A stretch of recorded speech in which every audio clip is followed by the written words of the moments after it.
Hurricane Katrina made landfall in southern Mississippi on Friday, August 29, 2005, causing the worst natural disaster in United States history at that time. 120-mile-per-hour winds and a storm surge nearing 30 feet resulted in the confirmed deaths of 238 people, with 67 recorded as missing. Insured economic losses totaled more than $13.6 billion, excluding flood damage, and more than 60% of housing stock was lost. However, more devastating than these losses was the devastatingly poor response of government leaders and agencies that were responsible for the care and recovery of Katrina's most vulnerable survivors, who were residents of predominantly Black, Indigenous, and people of color communities on the Mississippi Gulf Coast.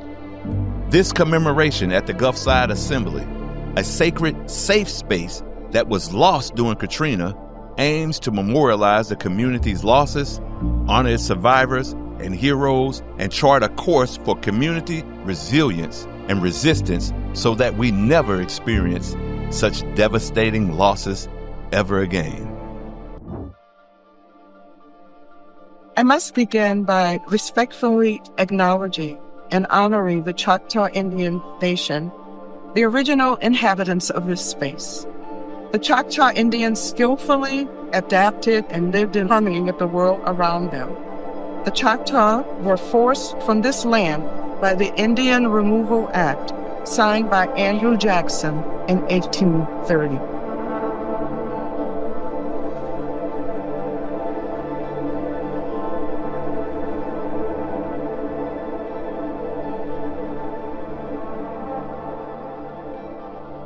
Gulfside Assembly was founded by Bishop Robert Elijah Jones, the first African-American bishop of the Methodist Episcopal Church, in 1923. He purchased this property of 300 acres for $4,000.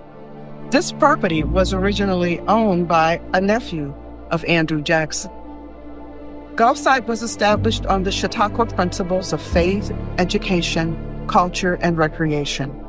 Today, Gulfside continues to be an advocate for the underserved, not just here in Waveland, but throughout the region.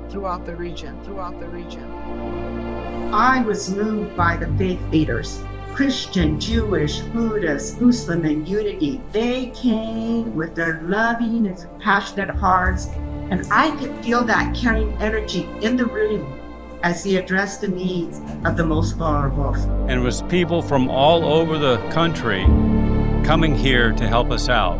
All colors, all faiths. Now, God, as a people of faith, we are called into covenant with one another. Your covenant of faithfulness and love extends to the whole creation. I began to be immersed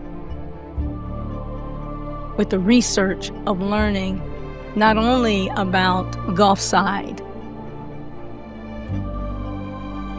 which this is a historic landmark for the United Methodist Church as of 1980.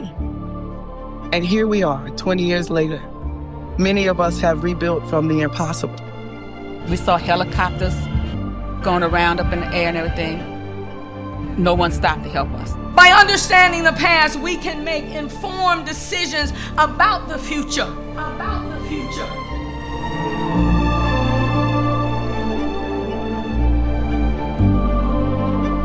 And I thank God for the people that came and helped us recover after Hurricane Katrina. It did bring people together because it hit everybody. Regardless of your faith tradition, your economic status, it didn't matter. Everybody got that. Behold, how good and pleasant it is when we come together in unity. We are united. We are powerful. What we're doing here, gathering to remember, reflect, and envision, are the little things, the small, persistent, unrelenting, ordinary acts that will help to prevent disasters from becoming tragedies in the days to come. May we rise up and bloom beautifully, boldly, brilliantly.